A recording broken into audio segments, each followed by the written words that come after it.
आपल्या देशाला स्वातंत्र्य मिळवून देण्यासाठी ज्या नेत्यांनी आपल्या प्राणांची आहुती दिली त्या सर्व नेत्यांची आठवण करून आपण त्यांचे आदर्श आपल्यासमोर ठेवावे. मुलांना शाळेत राष्ट्रीय एकात्मतेचे व देशप्रेमाचे धडे शिक्षकांनी दिले पाहिजे. आपल्याला मिळालेल्या स्वातंत्र्याचे सोने केले पाहिजे, असे मत माजी महापौर UN बेरिया यांनी कॅम्प आवारातर्फे आयोजित 15 ऑगस्ट स्वातंत्र्य दिनानिमित्त मुलांना मार्गदर्शन केले. आणि आपल्या देशाला स्वातंत्र्य मिळवण्याकरता अनेक आपल्या देशाची महान व्यक्तींनी आपल्या जीवाची आहुती दिली.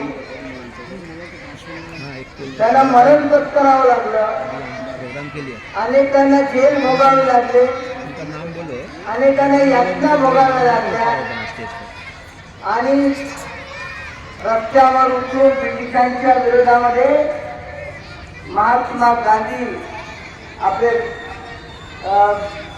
आपले राष्ट्रपिता यांच्या नेतृत्वाखाली आपल्याला या देशातील लोकांना आपल्याला आंदोलन करावं लागलं. आणि एवढ्या वर्षाच्या कालखंडानंतर शेवटी 15 ऑगस्ट 1947ला आपला देश या ठिकाणी स्वतंत्र झाला आणि मग स्वतंत्र भारताची सुरुवात झाली. तो दिवस म्हणजे 15 ऑगस्ट 1947.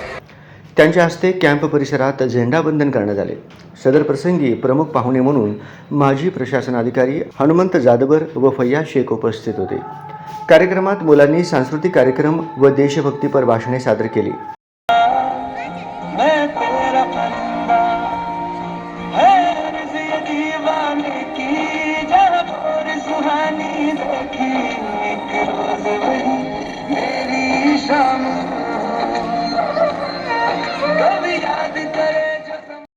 कार्यक्रमाचे नियोजन मुख्याध्यापिका नाजनीन कोरबू यांनी तर सूत्रसंचालन यास्मिन शेख यांनी केले.